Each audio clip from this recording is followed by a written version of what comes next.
Hello, my name is Sharon Waleo. I am a facade cost consultant, a quantity surveyor, former model, and a former pageant queen. Back in school, I started modeling. I started with pageants. My first pageant was Miss Tourism, and I did Miss Tourism Kenya, and started with Miss Tourism Laikipia, and then I did Miss Tourism Kenya. Afterwards, I was able to do a few international pageants. I did Silk Road Global Tourism pageants in China. I did Miss Globe Kenya back in Albania. I did a couple more in Greece, in Turkey. And yeah, the opportunities were quite many at the time, yeah. I have 3 siblings, all sisters. My parents are quite supportive. So I grew up as a kid and a very happy kid. I loved books, I loved novels, I loved everything to do with adventure, going to places. That was my happy time. And within that time, I discovered I loved tourism. So that is how I got into Miss Tourism Kenya. When I was growing up, I didn't know much about quantity surveying or whatever I'm doing right now. I remember I always said I wanted to be a pilot because you get to travel. But then after I grew up, I discovered I loved art as well. So architecture came to mind. And then I loved math, so quantity surveying was also part of my decisions. And when I applied for both, I found myself in quantity surveying, and that's how I also found myself in facade construction. In modeling, I actually just joined because of the traveling and tourism part of it. I did not know much in high school. I was not interested at all. But when I came to know that if you become Miss Tourism Kenya, you'll be able to do pageants all over the world, you'll be able to travel to so many places, I was definitely interested. My sister is actually the one who told me, try this out, I think you would be good at it. At the time, I wasn't so sure because I'm quite short. Well, not that short, but I'm 5'6". So when you go to modeling, they tell you, no, you're too short. But pageantry was quite good for me. And I loved the training that we got from it. We are told to be confident, to have a purpose, to build yourself as a brand, and that's all I liked about it, so yeah. So in the beginning, my parents were not, they did not know what I was doing. So I had actually not shared too much about what I was doing because they thought that it would affect my studies. I did not tell them. When I was actually doing Miss Tourism Laikipia, I did not tell them. I won the pageant, and then I was calling my mom at 2 a.m. and telling her, oh, I got involved in this pageant and I won. And at first she was confused, but very supportive. When we were doing Miss Tourism Kenya, she was there. Yeah, at first they were not sure, but then they became quite supportive. They're my biggest cheerleaders right now. I did not tell my parents because I also wasn't sure what I was doing. I just wanted to have fun. And for me, this was just another thing you do when you're young. And at the time, I didn't think it was taking me too many places. I just thought, oh, this thing is being done, let me see if I can do it. So I did not tell them. But when I saw the seriousness of it, I knew that I would want their support. And I now involved them in every step. I would tell parents who are watching this that understand your child, know what is driving them, the passion, and then tell them how they can do it better, show them support. You can guide them through whether you understand it or not. Your kids' support is quite important, and the guidance, reminding them of their values, it's important. So parents should be very supportive. Whatever they're doing, their passions, just support. You never know where it will take them in the world. When I was doing Miss Tourism Laikipia, I actually thought I would win because I was well prepared. I never do anything half-heartedly. So when I was going for the pageant, I knew I had given it my all. I was ready for the outcome, whether I would win or not. I was happy with it. And when I won, I wasn't so surprised, but I I was happy. I was happy with the result, yeah. I think the modeling part that I really enjoyed the most is the guidance we get from the trainers. You understand who you are as a person, your values, and you know how to build your confidence, how you can brand yourself, how you can carry yourself in the world. And I love that about pageantry, because you open up your mind in a way that not every girl gets that platform to be able to talk in front of people. Those are all qualities that you get from pageantry, and that's why I really liked it at the time. Obviously, the main challenge is self-doubt, because there's so many other beautiful girls. You don't know whether you're going to win or you're going to be the face that they want, all those other aspects that they're looking for. You don't know whether you're going to be the right match. But eventually, if you understand your values, if you understand why you're doing it, whatever the outcome, you'll be happy with it. And yeah, for me, I was always happy with every step of the way, every outcome. I was comfortable, yeah. So at the end of the day, you have to remember that whoever is in front of the camera, whoever is on the other side of the desk, wants you to succeed. If you have that mentality, whatever your response will be, they will understand it, that this is who you are. You're presenting yourself as me. You have to understand that I come as me, and this is how I want to present myself. If you do it right, people will see it.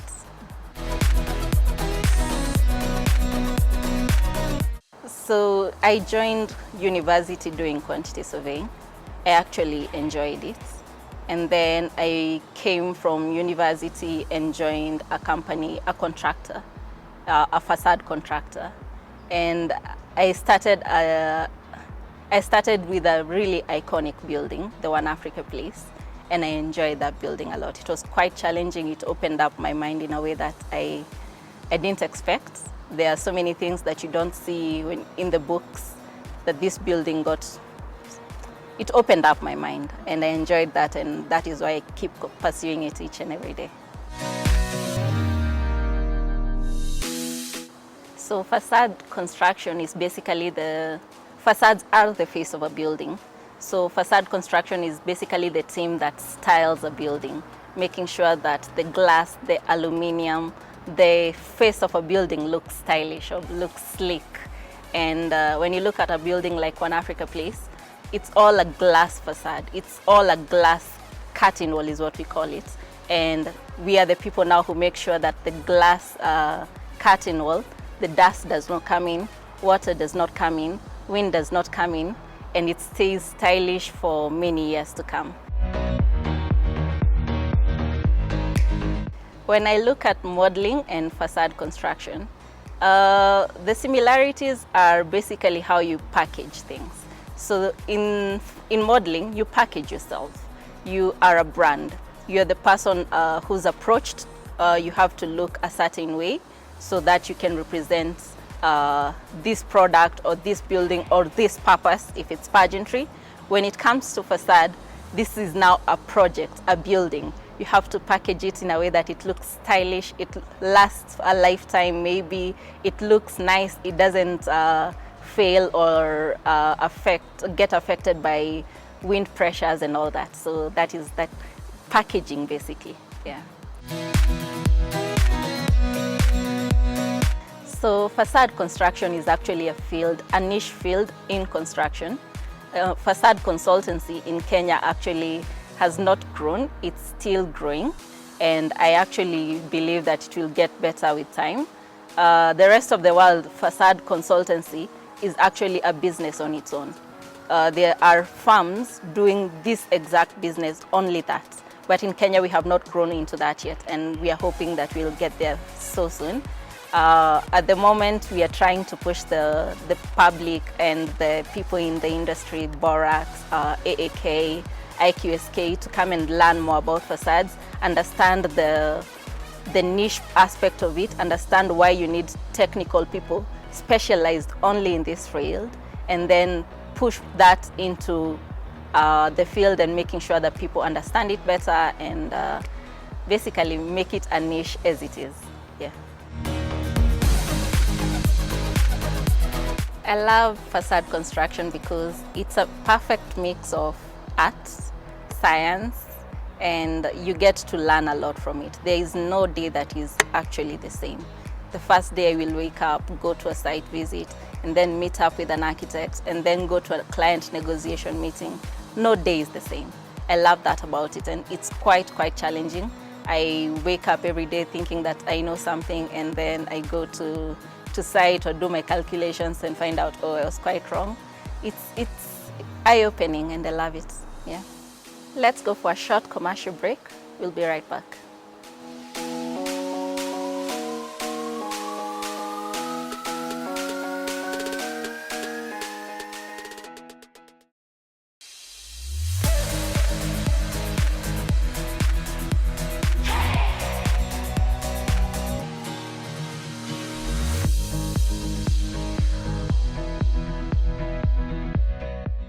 Welcome back. My name is Sharon Waleo. I am a facade cost consultant, a quantity surveyor, a former model, and a former pageant queen.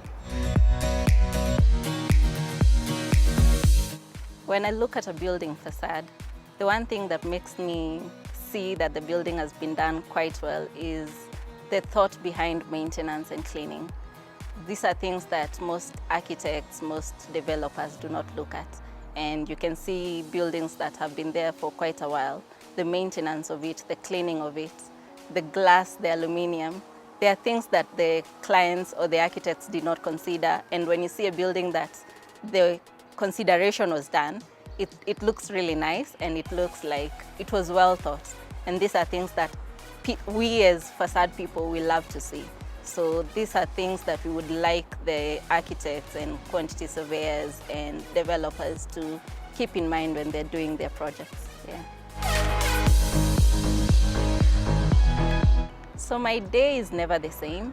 I wake up and day one might be a lot of spreadsheets, doing costings in the books.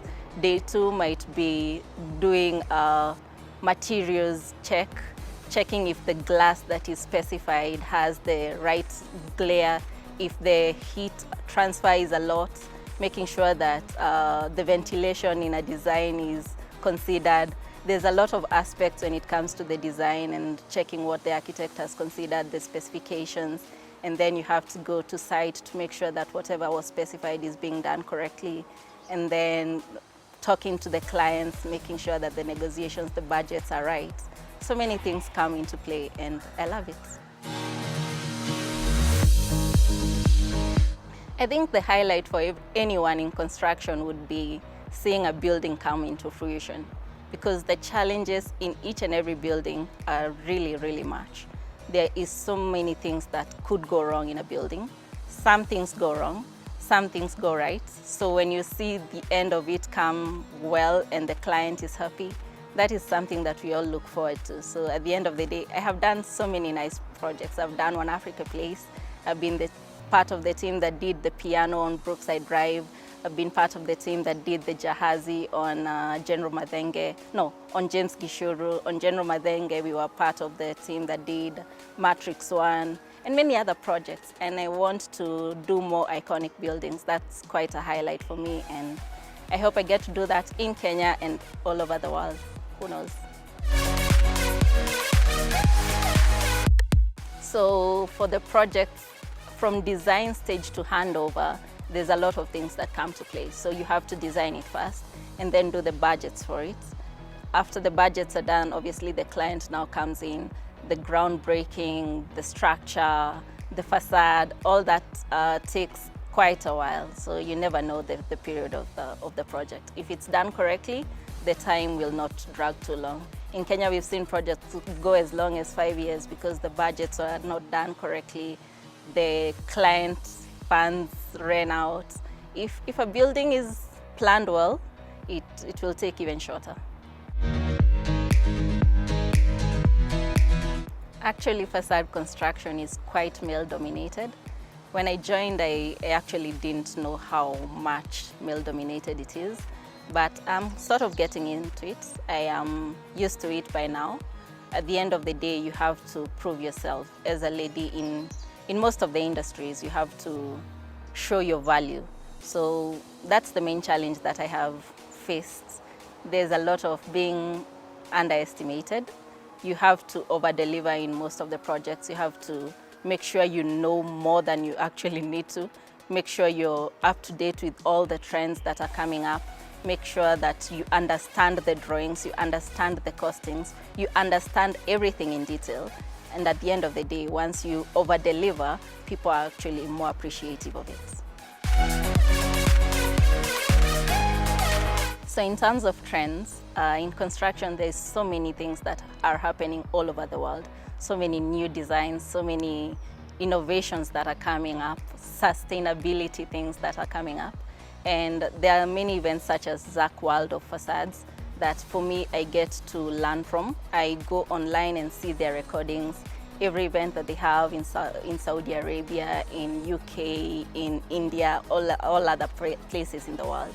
I love to watch these things and get updated in what is happening, know how I can bring that back into Kenya and see if we can also improve ourselves. That's how we do it here. I think my parents are my biggest mentors. I go to them when I'm feeling low, when I'm feeling like I'm doubting my self-worth. My parents are always there to remind me why I'm doing it, my values, why I need to work hard, why I need to put in more effort if I feel like I'm not up to par with what they want. Maybe I'm feeling that people are underestimating me. My parents are there to tell me, no, you need to keep going, you need to push yourself further, you can do this. And that's what I love about them. They are my biggest cheerleaders. They help me keep going each and every time. My mentorship starts with Miss Teen Universe. I mentor girls in pageantry when it comes to career development. I want ladies who are in modeling to also know that they can do that and more if they choose. And for me, this is a passion project. I love mentoring young girls, especially young girls who want to join construction or a male-dominated industry. I want them to understand that femininity is not a bad thing in whatever field you're in. You can be a woman, present yourself as a woman, but deliver as the world expects. I don't want to say deliver as a man, but deliver as the world expects. Whatever is required at that role that you're doing, you can do it, and even better than they expect it. I would say 2 mantras. The one that I start with is do it scared. If you're scared about doing something that you want to do it. You never know until you try it. The second mantra that I have in mind is you attract who you are. So if you're passionate about something, you have to put in the work.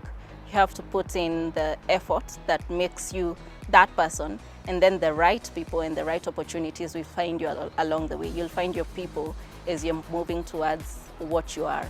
Yeah. I think young people go wrong by documenting everything on social media. Unless you're a content creator, I don't think your journey should be documented, because a lot of self-doubt, a lot of repeated work will not be appreciated by people. And most of the time, the fruits of your labor are better to show than the whole journey of it. I understand content creators because you have to grow with your audience.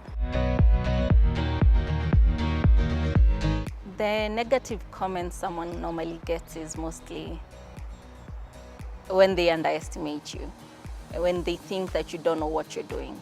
So at the end of the day, if you know what you're doing, you'll be able to show it, you'll be able to present it, you'll be able to deliver whatever is being asked of you.